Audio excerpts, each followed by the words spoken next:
दोस्तों, नवरात्रि में माँ दुर्गा की उपासना इसीलिए की जाती है ताकि हमें आने वाले 6 महीनों के लिए शक्ति मिल सके, क्योंकि हम जो भी कार्य करते हैं वो बिना शक्ति के तो नहीं हो सकता। माँ की उपासना के बिना हमारी आध्यात्मिक उन्नति संभव ही नहीं है। वैसे तो माँ की उपासना के लिए किसी भी विधि विधान की जरूरत नहीं होती, बस आपके मन में श्रद्धा हो यही काफी है, क्योंकि बिना श्रद्धा और प्रेम के आप कितने भी विधि विधान कर लो कोई फायदा नहीं है। लेकिन जब हम नवरात्रि में घट स्थापना करते हैं, ज्योति जलाते हैं, ज्वारे बोते हैं, तो एक अलग ही फील आता है। उस समय हम एक नियम से बंधे होते हैं। हम सुबह शाम पूजा करते हैं, ज्योति को बार बार चेक करते हैं, कलश को देखते हैं, पाठ करते हैं, तो एक तरीके से हमारा माँ के साथ सायुज्य स्थापित हो जाता है। उस समय पूरे 9 दिन हमें एहसास होता है कि कोई और भी है जो हमें सुन रहा है। इसीलिए घट स्थापना बेहद जरूरी होती है और इसे शुभ मुहूर्त में ही करना चाहिए।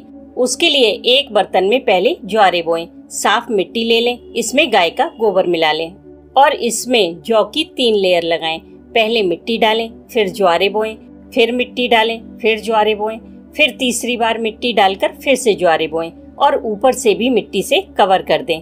और हाँ, ध्यान से जौ को 1 रात पहले पानी में जरूर भिगो दें।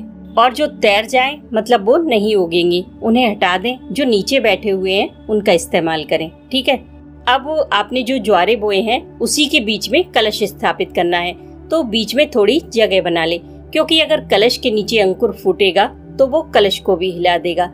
इसीलिए बीच से सारे जौ साइड कर दें। देखिए, आप चाहें तो कलश को अलग भी स्थापित कर सकते हैं, लेकिन जब ज्वारों के बीच में स्थापित करते हैं तो जब ज्वारे बड़े होकर कलश को आच्छादित करते हैं, यानी कि ढक लेते हैं, तो वो बहुत सुंदर लगता है और हमें पता भी चल जाता है कि माँ ने हमारी पूजा स्वीकार की या नहीं। क्योंकि अगर माँ आपसे प्रसन्न है तो आपके जौ नारियल से ऊपर जाएंगे, चाहे एक पत्ता ही सही। अगर वो नारियल से ऊपर जाता है मतलब माँ ने आपकी विनती सुन ली। अब आप देखना कि पूरे साल आपके घर में सुख समृद्धि कैसे बढ़ती है।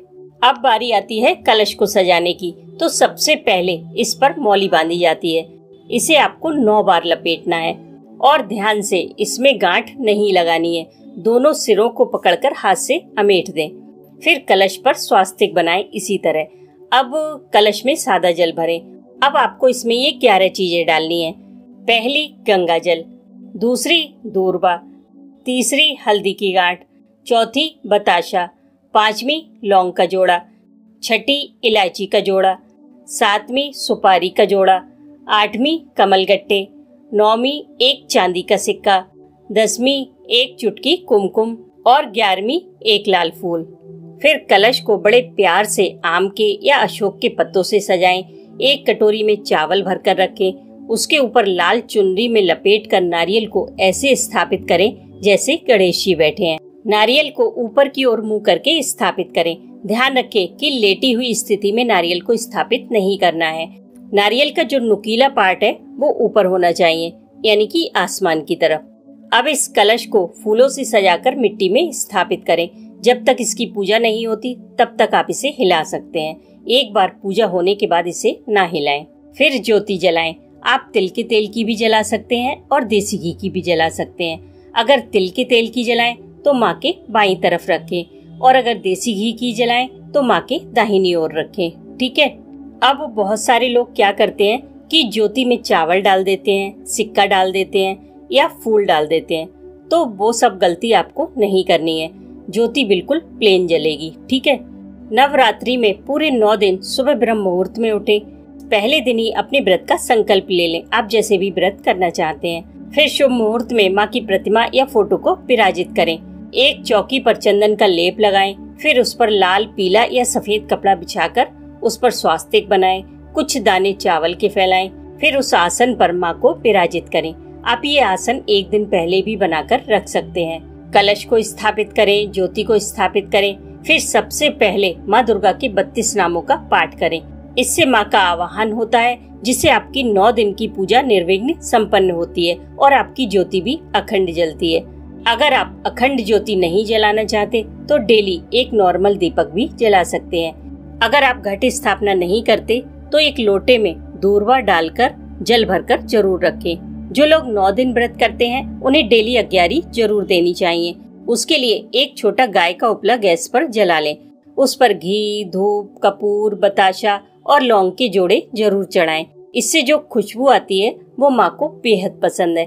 आप लौंग के जोड़े रोजाना उतने ही चढ़ाएं जितने आपके घर में सदस्य हों और प्रतिदिन माँ के अलग अलग स्वरूपों के मंत्र बोलकर 5, 7 या 11 आहुतियाँ अवश्य दें। माँ का धूप, दीप, पुष्प, चंदन इत्यादि से पूजन करें। कलश और ज्योति का पूजन करें, भोग अर्पित करें। उसके बाद अगर आपके पास समय है तो कोई पाठ कीजिए। अगर दुर्गा चालीसा का पाठ करें तो साथ में विंध्येश्वरी चालीसा का भी पाठ जरूर करें। और अगर दुर्गा सप्तशती का पाठ करना चाहें तो इसे ऐसे समय में पढ़ें जब आप पूरी तरह से शांत हो और पूरी श्रद्धा से इसका पाठ कर सकें। क्योंकि नवरात्रि का एक एक पहर शुभ होता है, इसीलिए किसी भी समय इसका पाठ कर सकते हैं। यहाँ तक कि रात में भी इसका पाठ किया जा सकता है। रात में ये विशेष रूप से फलदायी होता है। दोनों समय माँ की आरती करें, जिसमें कपूर का प्रयोग जरूर करें।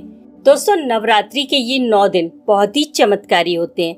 इनमें की गई छोटी सी भी साधना उस बीज की तरह है जो कभी न कभी वृक्ष बनता ही है।